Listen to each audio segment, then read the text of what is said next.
Hey guys, what is this white stuff? This is a sign of good things to come. So with snow comes ice, and with ice comes ice fishing. I am eventually getting all my stuff, have my sled pulled out from the side shed, and I'm gonna get all my ice stuff ready. You know, still gonna be a good couple weeks, if not a month, before we get on the ice. But one of the biggest things that I had issues with last year, and I actually ended up forgetting, was my extension for my ice auger. I mean, I know if you look at all the Facebook groups, especially with the ice fishing ones, one of the biggest questions you're ever gonna have on there is, do I need an extension? So what I decided to cover on this video is my modification I did to my Ion G2 to keep my extension with my auger at all times. It's a very quick, easy connect, disconnect style system. So that means you can never have to really worry about leaving it at home. You can keep it on your auger at all times. But let's get in the garage, get out of this white stuff, and I'll show you what I did. All right, so as you can see, I actually made a little bracket so I can easily quick connect my extension for my auger. Now this attachment here is quite tough. Like, I can pull on it pretty tight for it to come off. So I'm not worried about it falling off in the middle of nowhere. The other good point of it, or kind of safety aspect of it, is the fact that it actually does protect the backside of the auger as well. So of course, when you're putting the auger down, it does sit on top of that that rubberized extension as well. So it has kind of a dual function in general.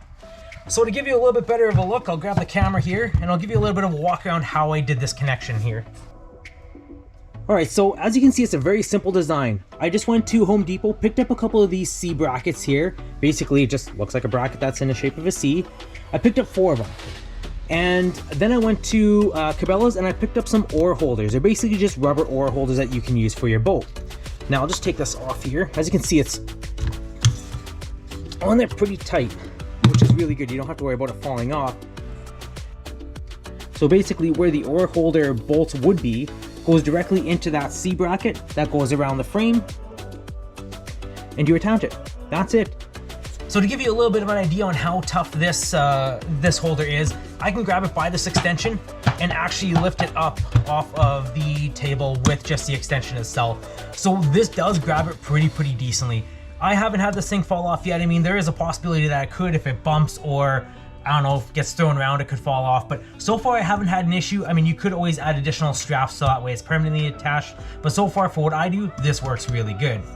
Now the other thing I did is I ended up getting rid of the screws. I'll kind of take this off to show you how quick this is to replace as well. I got these quick connect brackets. You can get them in the trailer section, Princess Auto, Home Depot, Canadian Tire, wherever else. Of course, that'll just slide off. My auger will slide off.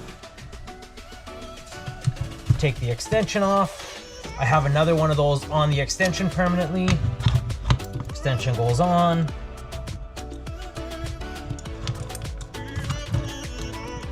Gets attached in. Add my auger.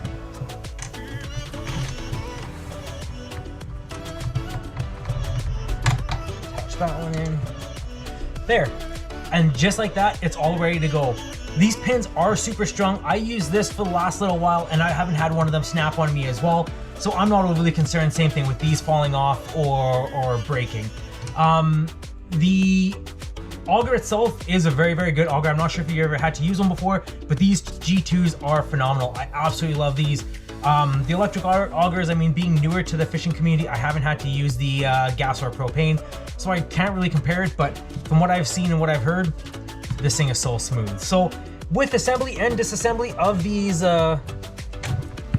connections here, it does make it super easy, and it also eliminates the fact of ever having to worry about having the little Allen key that usually comes with. So that comes off, you put your auger back on, and you can always do this for transport as well.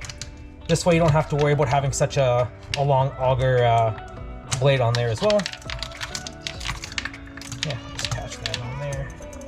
Get rid of this, put this down. Put this back in here. And the best thing is, a lot of this is glove friendly. And by glove friendly, I mean, yes, if you are wearing gloves, it's pretty easy to do. Snap that back on and you're good to go. I'm not sure. Maybe it's a useless little thing. This has helped me a lot over the last year ice fishing, because there has been a couple times I've actually forgot this. So now I never have to worry about it. If it helps one of you guys from having to go back or not be able to go ice fishing because of the fact that you can't get just that extra foot off the ice, or under the ice, I would say, then the video is worth it. So let me know what you think. I mean, I do a lot of weird little projects, try to make my like say my ice fishing excursions and trips and stuff a little bit easier, so I don't have to worry about so much packing and unpacking. But like I say, let me know what you think about this. If you have any other suggestions, let me know. I'll see what I can do to maybe make your ice fishing season a little bit better as well. So thanks for watching. Like I say, until we see you on the ice, keep it real.